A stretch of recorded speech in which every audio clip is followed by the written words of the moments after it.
My name is Maya Miller. I am 26 years old, and I live in a small apartment in the city. I looked around the garden. There were 100 relatives standing on the perfectly cut grass. They were holding champagne glasses and smiling at me. It was my birthday. I thought they were there to celebrate me. I was wrong. They were the audience for my execution. My father, William, stood at the front. He waved me over with a smile that didn't reach his eyes. He handed me a heavy leather portfolio. It looked expensive. I thought it was a gift. My hands shook as I opened it. Inside, there was a single piece of paper. It was an invoice. The total was $248,000. The description read, "For room, board, and inconvenience." My stomach dropped. The silence in the yard was heavy. Before I could speak, my sister, Brooklyn, stepped forward. She held out her hand. "Give me the car keys, Maya. It's not yours anymore." Then, the worst part happened.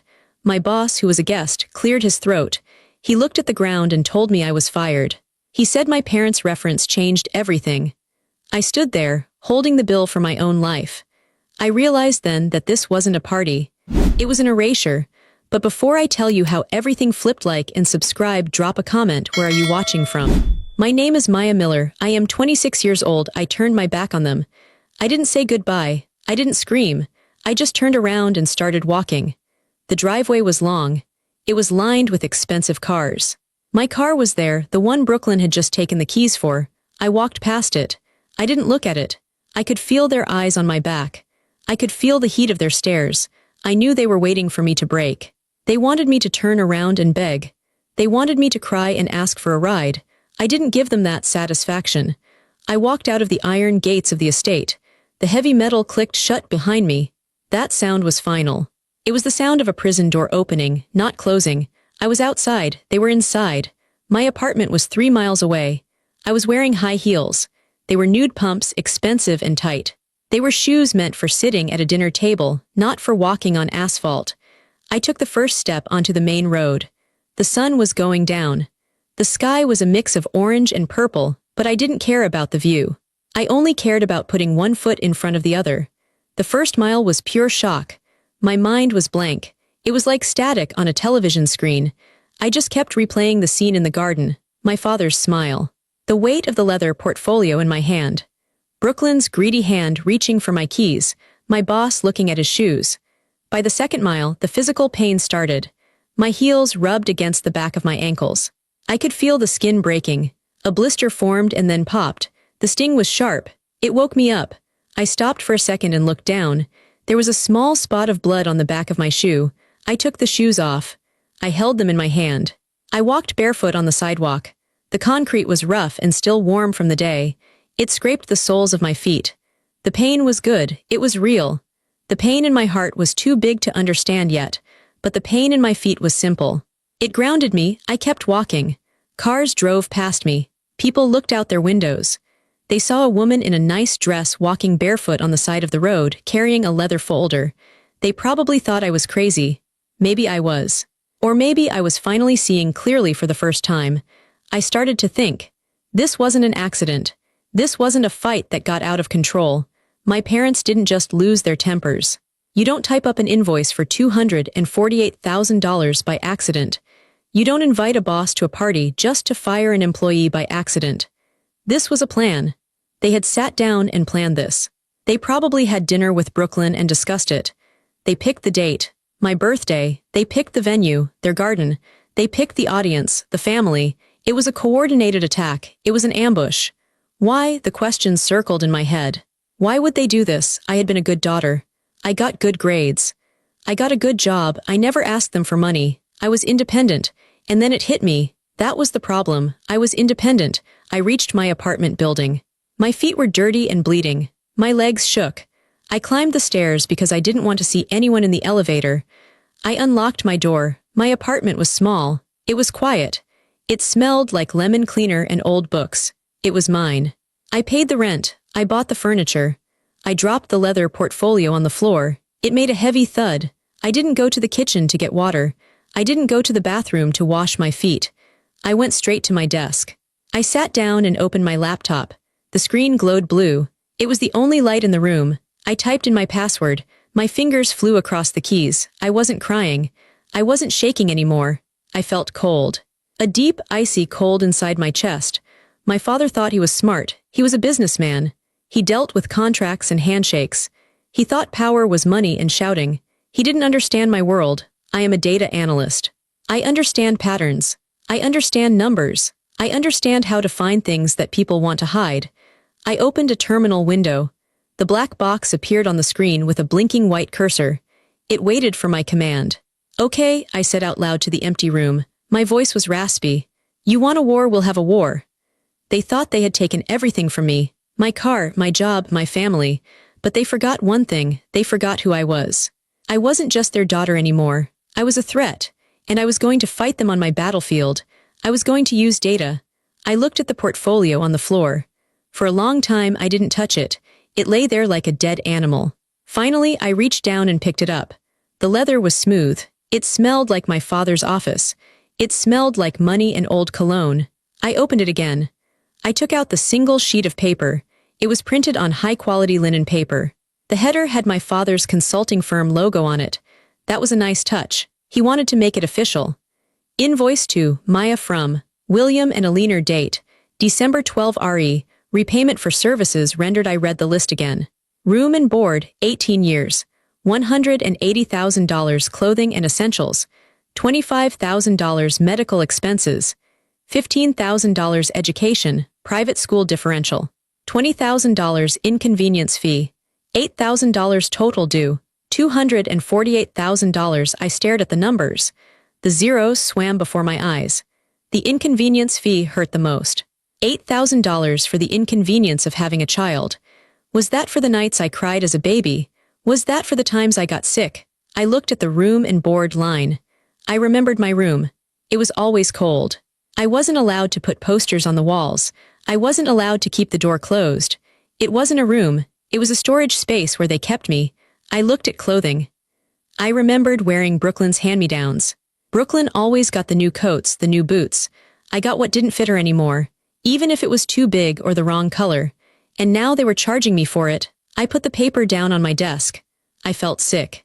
But as I looked at it, the sickness turned into something else. It turned into clarity. This piece of paper wasn't a bill. It was a confession. Normal parents don't keep a tab. Normal parents don't calculate the cost of diapers and milk. When you have a child, you agree to take care of them. That is the deal. You don't send a bill 18 years later. But my parents weren't normal. They were narcissists. To them, I wasn't a person. I was an investment. I was like a stock they had bought. They put money in and they expected a return. They expected me to be famous or rich or married to a powerful man so they could brag about me. But I wasn't those things. I was just Maya. I worked in tech. I lived in a small apartment. I was quiet. I didn't give them bragging rights. So, in their minds, the investment had failed. They wanted their money back. It made sense now. The way my mother would sigh when I talked about my job. Computers are so boring, Maya, she would say. Brooklyn is modeling now. That's exciting. They hated that I was competent. They hated that I didn't need them. When I was 20, I moved out. I worked 2 jobs to pay my own rent. I thought they would be proud. I was wrong. They were angry. They stopped inviting me to dinner for months. I didn't understand why back then. Now I did. They hate independence. If I am independent, they can't control me. If I pay my own bills, they can't tell me what to do.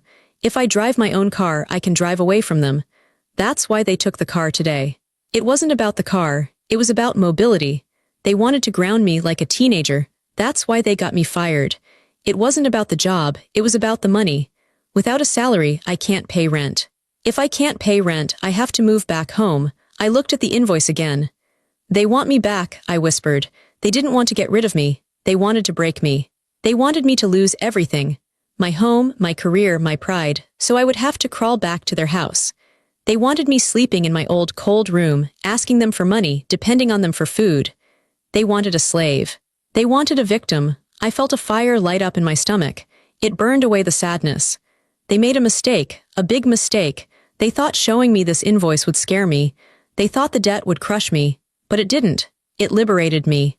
Because now I knew the rules. This wasn't a family relationship. It was a transaction, and if it was a transaction, I could audit it. You want to talk about money? I said to the paper. Okay. Let's talk about money. I turned back to my computer. The cursor was still blinking, waiting. They had sent me a bill for $248,000, but they had forgotten something. I had access to things they didn't know about. I knew where the real money was, and I knew they weren't as clean as they pretended to be. I wasn't going to pay this invoice. I was going to send them one of my own. My phone had been buzzing for 2 hours. It was vibrating on the desk like an angry insect. I looked at the screen. Texts from cousins. Messages from friends who had heard the gossip. Notifications from Instagram. Is it true you got fired? OMG, your dad is so mad. Saw Brooklyn's story, you okay? I didn't open them. I didn't reply. Silence is a wall. I stayed behind my wall. But I couldn't stay silent about my job. That was the first pillar they tried to knock down. I needed to fix it. Immediately. My boss, the one who fired me at the party, was a weak man. His name was Gary. Gary was scared of my father. My father was a big donor to the company's charity fund. Gary probably thought firing me would make my father happy. Gary didn't care about labor laws or fairness. He was a coward. If I called Gary, he wouldn't listen. He would stutter and make excuses. I needed to go over his head. I looked at the clock. It was 9 p.m. Late, but not too late for the people at the top. I searched my contacts for David Henderson. David was the regional director. He was 3 levels above Gary. 6 months ago, our company had a massive data breach. It was a Sunday. No one was answering their phones. I was the only one who noticed the server acting strange. I went in.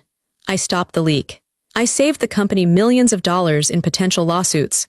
David had called me personally to thank me. He gave me his personal cell number. If you ever need anything, Maya, he had said, you call me. I hoped he meant it. My hands were steady as I dialed the number. It rang once, twice, 3 times. My heart hammered against my ribs. What if he didn't answer? What if he believed my parents too? This is David. His voice was deep and tired. David, it's Maya. From data analytics. There was a pause. Maya, it's Sunday night. Is everything okay? Is the server down? The server is fine, I said. My voice was calm. I channeled that cold feeling in my chest. But I have a problem. I was just terminated by Gary at a private party because of a personal dispute with my parents. David was silent for a moment. Excuse me, you were fired when? 2 hours ago. Gary was a guest at my parents' house. My father is angry with me for personal reasons. He told Gary to fire me. Gary did it in front of 100 people. I kept it simple. Facts only. No emotion. I didn't tell him I walked home barefoot. I didn't tell him about the invoice. I just told him the professional violation. That is highly irregular, David said. His voice sounded sharper now. And illegal. I know, I said. I am one of your top analysts, David. My performance reviews are perfect. I saved the network 6 months ago. I am being punished because my father is a donor. I am calling you because I respect this company. I don't want to file a wrongful termination lawsuit. I just want to do my job. I held my breath. I played the card. The lawsuit threat was subtle, but it was there. David didn't hesitate. Give me 10 minutes, Maya. Okay, hang up, I'll call you back. I put the phone down. The room was silent again. 10 minutes. It felt like 10 years. I stared at the clock on the wall. The second hand ticked slowly. Tick, tick, tick. This was the test. Was I powerless or was I valuable? My parents told me I was nothing without them. They said my success was because of their name. You're only hired because you're a Miller, my mother used to say. I waited. 8 minutes later, my phone rang. It was David. Maya, I'm here. I spoke to Gary, David said. His voice was hard like stone. He confirmed the story. He admitted he acted under pressure from your father. I see.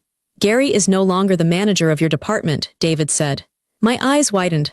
The termination is void, David continued. It never happened. You are still employed. In fact, I am moving you to the senior security team. You'll report directly to headquarters, not the local branch. Gary can't touch you. Your parents can't touch you. I let out a breath I didn't know I was holding. Thank you, David. And Maya. Yes, we're adding a retention bonus. 10% raise, effective immediately. We don't like outside influence in our company. I apologize for what happened. Thank you, I said again. I'll see you on Monday. I hung up. I sat back in my chair. I did it. My parents had tried to cut my income. They tried to make me destitute so I would crawl back. Instead, I got their friend fired. I got a promotion. And I got a raise. For the first time that night, I smiled. It wasn't a happy smile. It was a grim, tight smile. Strike one. They thought I was weak. They thought I was the little girl who cried when she dropped her ice cream. They didn't know the woman I had become. They didn't know that while they were playing social games, I was building a career based on actual skill. I looked at the invoice again. $248,000. You want money? I thought. I just made more money. But I wasn't done. Reclaiming my job was just defense. I needed to go on offense. I turned back to the terminal window on my screen. It was time to look at the family finances.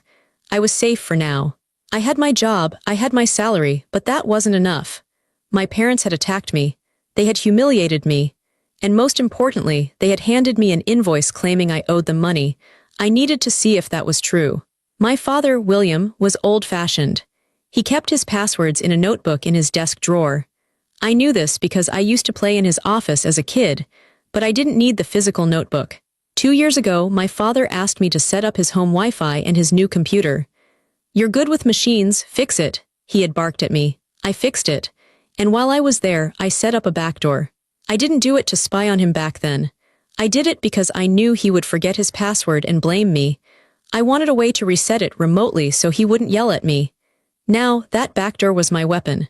I typed in the command. Connecting to host, 192.168.1.55. Access granted. I was in his computer. It was too easy. He didn't have two-factor authentication. He didn't have complex firewalls. He was arrogant. He thought no one would dare touch him. I navigated through his folders. My documents, finances, tax returns. I started opening files. I felt like a detective in a movie, but there was no music, just the hum of my laptop fan. I looked at the bank statements first. My parents were rich, but they weren't as rich as they pretended to be. They spent a lot. Country club fees, leasing payments for cars, jewelry. They were bleeding cash to look important. Then I found the folder labeled trusts. My heart skipped a beat. My grandmother, my mother's mother, had passed away 5 years ago. She loved me. She was the only one who really loved me. She used to sneak me cookies when my mother put me on a diet. She used to read to me. When she died, there was a will. My parents told me she left everything to them to manage for the family. I was 21 then. I believed them. I didn't ask questions. I was grieving. I opened the file Grandma Rose Estate Distribution PDF. I read the legal text. My eyes scanned the pages. I hereby bequeath the sum of $500,000 to my granddaughter Maya. I stopped breathing. $500,000. She had left me $500,000. Specifically to me, not to the family, to Maya, to be held in trust until she reaches the age of 21. I was 26. Where was the money? I started digging deeper. I searched for the account number listed in the will. I traced the transfers. The money had been deposited into a separate account 5 years ago. Then the withdrawals started. Withdrawal, $50,000 transferred to W&E joint checking. Withdrawal, $85,000 purchase. Mercedes-Benz dealership. I froze. The Mercedes, the one Brooklyn drove, the one she bragged about. Daddy bought it for me because I'm his favorite, she had said. He didn't buy it, I bought it. My grandmother's money, my money paid for Brooklyn's car. I felt like I was going to throw up. The betrayal was physical. It twisted my stomach. It wasn't just that they were mean. It wasn't just that they ignored me. They were thieves. I kept looking. Withdrawal, $20,000 renovation contractor. That was for the new kitchen I wasn't allowed to cook in. Withdrawal, $10,000 vacation, Paris. The trip they took without me. They had drained it, all of it. The balance in the trust account was $45.12. They stole $500,000 from their own daughter.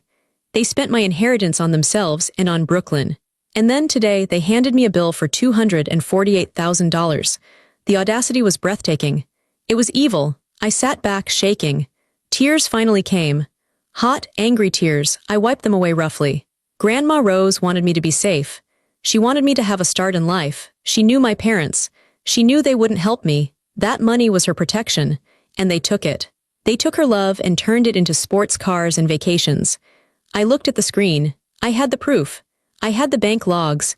I had the digital signatures, my father's signature, my mother's signature. This wasn't just a family dispute anymore. This was a felony. This was embezzlement. This was fraud. I saved every file. I made copies. I backed them up to a cloud server they couldn't touch. I had come home feeling like a victim. I felt small and erased. But now Now I was the most dangerous person in their lives. I wasn't just going to defend myself. I was going to take back what was mine. But I saw something else in the logs, something strange. There were monthly transfers going out to an account I didn't recognize. $5,000 every month. The recipient was BS Lifestyle LLC. I checked the incorporation documents for that LLC. The owner was Brooklyn Scarlett, my sister. Wait, my parents said Brooklyn was finding herself. They said she was working on her modeling career, but the bank records showed regular, scheduled payments from my parents' business account to Brooklyn's shell company. And looking closer, the authorization for these transfers came from Brooklyn's user ID. She wasn't just receiving allowance. She had access. I leaned closer to the screen. Brooklyn wasn't just the spoiled golden child. She was an accomplice. I needed to see more. I needed to see exactly what my little sister was doing. I typed in a new command. I was going deeper. I sat in the dark. The glow of the computer screen was the only light. My eyes were tired, but my brain was wide open. I had found the stolen trust fund. That was the first crime. But the logs showed me something else, something active. I was looking at the transfers to BS Lifestyle LLC. $5,000. Every single month. I needed to know where that money was coming from. My parents complained about money constantly. They said the market was bad. They said taxes were too high. So where did they find an extra $60,000 a year to send to a shell company? I traced the deposits into my parents' business account. I saw a pattern. Every month, on the first day, a wire transfer came in. From Kevin and Michelle Miller. Amount $5,000. Memo, Investment Fund Tech Startups. Uncle Kevin and Aunt Michelle. My heart sank. Uncle Kevin was my father's younger brother. He was a kind man. He wasn't smart with money, but he was good. He worked as a contractor. He built houses. He worked with his hands. Aunt Michelle was a teacher. They didn't have millions. They saved every penny. I remembered a family barbecue last summer. Uncle Kevin was drinking a beer. He looked happy. He told me, "Your dad is a genius, Maya. He's helping us invest our retirement savings. We're going to be able to retire early. He's putting it into these new tech companies." I felt sick. I looked at the bank logs again. The money came in from Kevin and Michelle on the first. It stayed in my father's business account for 24 hours. Then on the second, a transfer went out. To BS Lifestyle LLC. Amount $5,000. There were no tech startups. There were no investments. My father was taking his own brother's retirement money. He was washing it through his business account. And then he was sending it to Brooklyn. I typed in the search command for BS Lifestyle LLC. I needed to see the spending. If this was a legitimate company, there should be business expenses. Office rent, equipment, payroll. I cracked the password for the LLC's bank portal. It was Brooklyn on 123. She was so lazy. I opened the statements. Debit, Sephora $450 debit. Delta Airlines first class, $1,200 debit. The Ritz-Carlton $3,000 debit. Gucci $800. It wasn't a business. It was a slush fund. Uncle Kevin was sweating on construction sites, carrying lumber, ruining his back. Aunt Michelle was grading papers until midnight. They were sending that money to my father, trusting him to build their future. And my father was giving it to Brooklyn to buy purses. I felt a rage so hot it made my fingers tingle. This was worse than what they did to me. Stealing from me was one thing. I was young. I could work. I could recover. But Kevin and Michelle, they were in their 50s. This was their life savings. But I needed to be sure about Brooklyn. Maybe she didn't know. Maybe my father just gave her a credit card. Maybe she thought it was his money. I looked at the authorization logs for the transfers. In banking, when you move money from a business account, you need a digital signature. I pulled up the log for last month's transfer. User ID, B. Miller 2 IP address, 192.168.1.55, the house, device. Brooklyn's MacBook Pro action, authorized transfer. She knew. She wasn't just receiving the money. She was logging into the system. She was initiating the transfer from the business account to her LLC. She saw the source of the funds. The line item said Kevin incoming. She clicked approve. I sat back. I thought about Brooklyn at the party today. She looked so perfect. Her hair was shiny. Her dress cost more than my rent. She had demanded my car keys with a smirk. "It's not yours anymore," she had said. She played the part of the innocent, spoiled daughter perfectly. Everyone thought she was just dim. Everyone thought she was just a pretty face who liked shopping, but she wasn't. She was a criminal. She was committing wire fraud. She was conspiring with my father to embezzle money from our relatives. She was looking at her uncle, the man who gave her birthday cards, the man who taught her how to ride a bike, and she was stealing his future to buy expensive makeup. She was worse than my parents. My parents were narcissists, yes. But Brooklyn, she was a sociopath. She felt nothing. I looked at the screen, I had everything, I had the chain of evidence. The trust fund theft from me, the investment fraud theft from Kevin and Michelle, the shell company money laundering. The tax evasion, they definitely weren't declaring this as income. I looked at the clock. It was 3 a.m., I hadn't slept, I hadn't eaten. My feet were still throbbing from the walk, but I felt awake. I felt powerful. They wanted to erase me.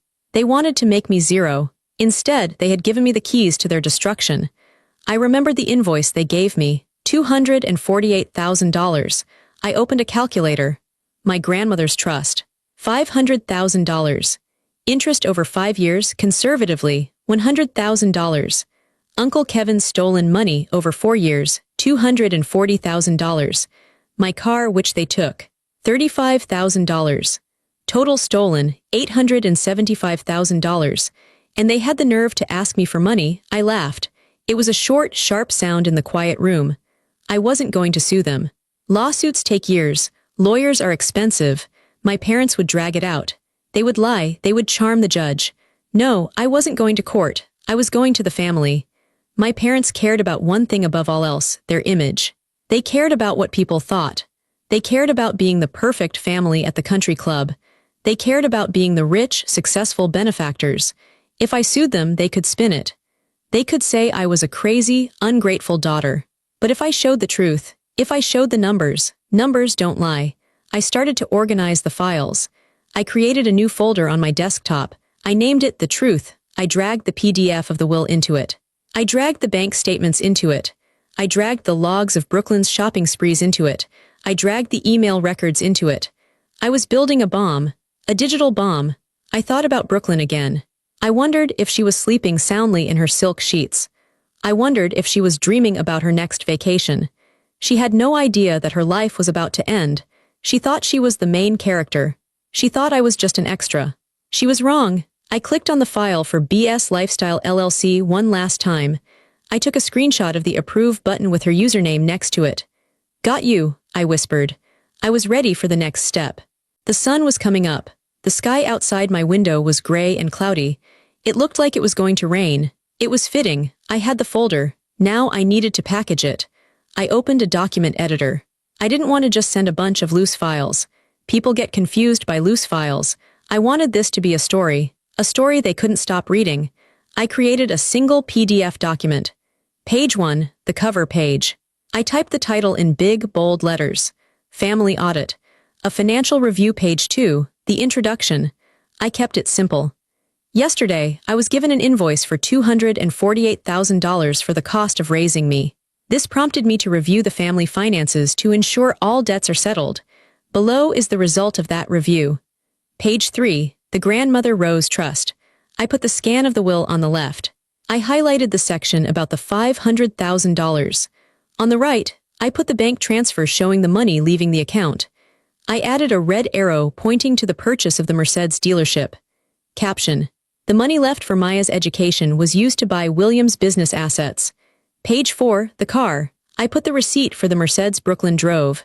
Caption: purchased with funds from the Maya Miller Trust. Page 5. The Kevin and Michelle investment. This was the hardest page to make. I put the incoming transfer from Kevin, then the outgoing transfer to Brooklyn. I put them side by side. Caption: Uncle Kevin's retirement savings are not invested in tech. They are transferred directly to Brooklyn Scarlett for personal use. Page 6, Brooklyn's spending. I listed the purchases. Gucci, Ritz-Carlton, Sephora. Caption: how your investment money is actually spent. Page 7, the conclusion. I wrote a summary. Total stolen from Maya, $600,000 plus. Total stolen from Kevin and Michelle, $240,000 plus. Total due to family, $840,000 plus. My debt of $248,000 is considered paid in full. I saved the file. Family Audit PDF. It was 20 pages long, it was cold, it was factual, it was devastating. I opened my email client, I typed in the recipients. To William Miller Dad, Eleanor Miller Mom, CC Brooklyn Scarlett, CC Kevin Miller Uncle, Michelle Miller Aunt, CC Grandma Rose's estate lawyer, CC the board of directors at Dad's consulting firm. I hesitated on the last one. The board of directors, that would destroy his career. That would end his professional life. I looked at the invoice on my desk again. Inconvenience fee. I added the board of directors. I didn't write a message in the body of the email. I didn't write I hate you or how could you. Anything I wrote would just look emotional. It would give them something to attack. Oh, Maya is just hysterical, they would say. Silence is harder to argue with. I attached the file. The progress bar moved across the screen. Blue, steady. I felt a moment of fear. Once I sent this, there was no going back. The family was over. Sundays were over. Holidays were over. I would be an orphan, effectively. But then I realized I was already an orphan. They orphaned me yesterday in the garden. They orphaned me when they stole my grandmother's money. They orphaned me when they decided I was a balance sheet item, not a human being. This wasn't an attack, it was an autopsy. The body was already dead. I was just showing everyone how it died. I moved the mouse to the send button. My finger hovered over the mouse. I took a deep breath. I smelled the stale air of my apartment. I felt the ache in my feet. I felt the hunger in my stomach. Goodbye, I said. I clicked. Message sent. I closed the laptop. I didn't wait to see if they read it. I knew they would. I stood up. My legs were stiff. I walked to the kitchen and poured a glass of water. I drank it in one long gulp. Then I went to my front door. I engaged the deadbolt. I engaged the chain lock. I wedged a heavy chair under the handle. I knew what was coming next. The silence was the weapon, but the explosion was coming. I sat on my couch. I wrapped a blanket around myself. I waited. 5 minutes passed. 10 minutes. Then my phone lit up. Incoming call. Dad, I watched it ring. I didn't touch it. Incoming call. Dad, incoming call. Mom, incoming call. Brooklyn, the phone buzzed and buzzed. It danced across the coffee table. Then the text started. Dad, Maya, pick up the phone. Dad. What did you send? Mom, are you insane? You sent that to the board. Brooklyn, delete it. Delete it right now. You're ruining everything. I watched the messages scroll by. They were panicking. They weren't sorry. They were scared. Then a different text came through. Uncle Kevin, Maya, is this true? I picked up the phone. I typed one word. Yes, I put the phone back down. The war had started. But for the first time in my life, I wasn't the one running for cover. I was the one watching the fire. The noise didn't stop. For 3 hours, my phone vibrated constantly. It was like a living thing in the room. My father left voicemails. I listened to one of them. Maya, you need to recall that email. Right now, tell them it was a mistake. Tell them you were hacked. If you don't, I will. I will ruin you. Do you hear me? I will sue you for slander. His voice was shaking. He wasn't angry, he was terrified. He knew that the bank logs didn't lie. He knew he couldn't sue for slander if it was the truth. Then my mother called. Her voicemail was different. She was crying. Maya, sweetheart, please, we can talk about this. We can fix this. We didn't mean to hurt you yesterday. We were just stressed. Please, honey, think about the family. Think about your sister. I deleted it. Think about your sister. That was always the line. I had to set myself on fire so Brooklyn could stay warm. Not anymore. Then the doorbell rang. It wasn't a polite ring. It was a pounding, fist on wood. Maya, open this door. It was my father. I sat on the couch. I didn't move. Maya. I know you're in there. Open the goddamn door. He kicked the door. The frame rattled. The chair I had wedged under the handle held firm. I stood up slowly. I walked to the door. I didn't open it. I stood on the other side. Go away, I said. My voice was calm. It surprised me how steady it was. Open the door, he screamed. Do you have any idea what you've done? The board called me. They're suspending me pending an investigation. Kevin is on his way over to my house with a lawyer. You have destroyed this family. I didn't destroy it, I said through the wood. I just turned on the lights. You ungrateful little brat. After everything we gave you. You gave me a bill, I said. Remember, $248,000, I just paid it. He went silent. I could hear him breathing heavily on the other side of the door. Maya, he said, his voice dropping to a desperate whisper. Please, just send an email saying it was a joke. I'll give you the money. I'll give you the $500,000. I'll buy you a car. Just fix it. He was trying to bribe me. He still thought everything was a transaction. He didn't understand that some things couldn't be bought. I looked down at the floor. I had printed something out before he arrived. It was a single sheet of paper. It was a printout from the Department of Justice website. Federal Sentencing Guidelines for Wire Fraud and Embezzlement. I slid the paper under the door. It made a soft scraping sound. "What is this?" he asked. I heard paper rustling. "Read it," I said. Silence, long silence. "You taught me to calculate costs, Dad," I said. "You wanted me to know the value of things, so I looked it up. That is the cost of fraud. That is the cost of stealing from your family. You would send your own father to jail. I didn't send you there," I said. "You drove yourself there, in Brooklyn's car." "Maya, go home, William," I said. I didn't call him Dad. "Go home and talk to your lawyer, you're going to need him."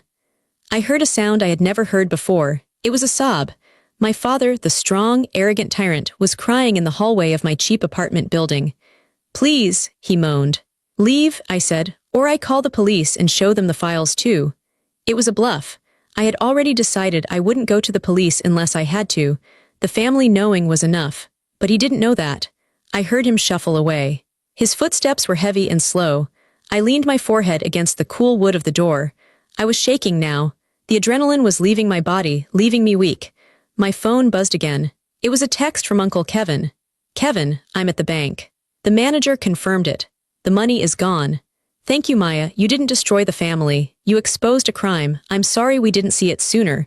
Come over whenever you're ready. You always have a home with us." I stared at the screen. Tears blurred my vision. "You didn't destroy the family." That was the fear. That was the guilt I had been carrying. I thought I was the villain. I thought I was the one breaking things. But Kevin saw the truth.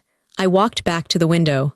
I looked down at the street. I saw my father's car pulling away. It swerved a little like a drunk driver. He was gone. The panic was happening in their house now. The yelling, the blaming. Brooklyn screaming because her credit cards were getting declined. My mother crying because her social standing was vaporizing. But in my apartment, it was quiet. It was the first time in 26 years that I felt safe. The fall didn't happen all at once. It happened in agonizing slow motion over the next 3 weeks. I watched it from a distance. I didn't go to the house. I didn't answer their calls. I got my updates from Uncle Kevin and, surprisingly, from the news. First, it was the job. 2 days after my email, my father was formally fired by the board. The character references he had used to get me fired came back to haunt him. The board didn't want a CEO who stole from his own relatives. It was a liability. Then came the lawsuits. Uncle Kevin didn't want to sue, but he had to. He had to recover his retirement money. He filed a civil suit against my father and against the BS Lifestyle LLC. Because of the lawsuit, the assets were frozen. The court ordered a seizure of property to pay for restitution. I walked past the house one day, about 2 weeks later. I stayed on the other side of the street.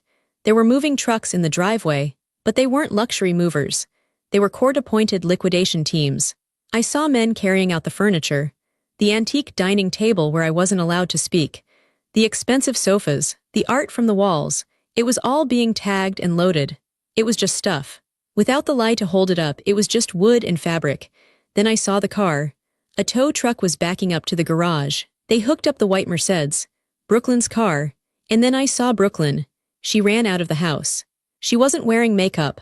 Her hair was messy. She was wearing sweatpants. "You can't take it," she screamed at the driver. "It's mine. My daddy bought it for me."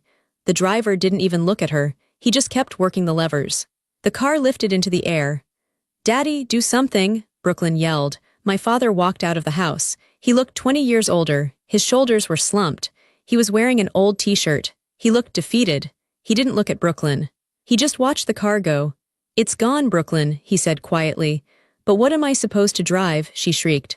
"How am I supposed to go to brunch?" "Take the bus," he said. I almost laughed. The irony was perfect. The BS Lifestyle LLC was dissolved. Brooklyn's brand died overnight. When the news came out that she had been funding her lifestyle by stealing from her uncle, her Instagram followers turned on her. The comments were brutal. "Thief, fraud, giving back the money." She deleted her account 3 days later. Without the money and without the social clout, Brooklyn was nobody. She had no degree. She dropped out. She had no work experience. I heard from Aunt Michelle a week later. "Brooklyn got a job," Michelle told me over tea. "Really?" I asked. "Where?" "At the mall, at a clothing store, folding shirts." "Folding shirts?" "Yes." She tried to apply for management, but she has no references, so she's working entry-level, minimum wage. I nodded. It was justice. She was finally working for the clothes she wore. My parents had to sell the estate. After paying back Uncle Kevin, paying back the trust fund money, which went into a blocked account for me, and paying the legal fees, they had almost nothing left. They moved into a 2-bedroom condo on the other side of town. It was a normal apartment. No garden, no gates, just a regular place for regular people. The social circle they loved so much evaporated. The friends who came to the birthday party, they disappeared. No one wanted to be associated with embezzlers. My mother, who used to be the queen of the social scene, was now a pariah. I saw her once at the grocery store. She was pushing her own cart. She looked at prices. She put a box of expensive crackers back on the shelf and picked the generic brand. She saw me. I froze. I was standing in the produce aisle. She looked at me. Her eyes were sad. She looked small. I thought she would scream. I thought she would curse me. Instead, she just looked down at the floor. She turned her cart around and walked away. She was ashamed. For the first time in her life, she felt shame. I watched her go. I didn't feel happy. I didn't feel sad. I just felt nothing. The cord was cut. She was just a woman in a grocery store. She wasn't the monster under my bed anymore. The kingdom they had built on lies had collapsed, and all it took was one person telling the truth. It has been 2 months since the party. My life is quiet now. I still live in my small apartment. I like it here. It feels like mine. I got the retention bonus from work. I got the raise. And surprisingly, I got the money from the trust fund. The court seized my father's remaining assets to repay it. I have $500,000 in the bank. I haven't bought a Mercedes. I haven't bought designer clothes. I paid off my student loans. I paid off my credit card debt. And I put the rest away. It's my freedom fund. It means I never have to be dependent on anyone ever again. I sit at my desk on a Saturday morning. The sun is shining through the window. I open my laptop. The folder The Truth is still on my desktop. I open it. I look at the files one last time. The invoice, the bank logs, the email, it's all history now. It's a story about a different person. A person who was scared. A person who wanted to be loved by people who couldn't love her. I don't need these files anymore. I don't need the proof. I know who I am. I select the folder. I right-click Delete. A box pops up. Are you sure you want to delete the truth? I smile. Yes. The folder disappears. I look out the window. The city is waking up. I see people walking their dogs. I see couples holding hands. I am alone, but I am not lonely. I have dinner with Uncle Kevin and Aunt Michelle every Sunday. We cook together. We laugh. They don't judge me. They don't send me invoices. They just love me. I realize something important. Family isn't about blood. Blood just makes you relatives. Love makes you family. My parents in Brooklyn, they were my relatives, but they were never my family. I pick up my phone. I have a text from David, my boss. David. Great job on the security audit this week, Maya. The team is lucky to have you. I type back. Maya, thanks, David. I love the work. And I do. I love my work. I love my life. I stand up and stretch. I feel light. The weight is gone. The heavy leather portfolio is gone. The expectations are gone. I walk to the mirror in the hallway. I look at myself. I see a woman who is strong. I see a woman who walked through fire and came out the other side without burning. I am not a victim anymore. I am not a daughter of thieves. I am Maya. And for the first time in 26 years, that is enough. I grab my keys, my own keys to my own simple car, and I walk out the door. The sun is warm on my face. I am free.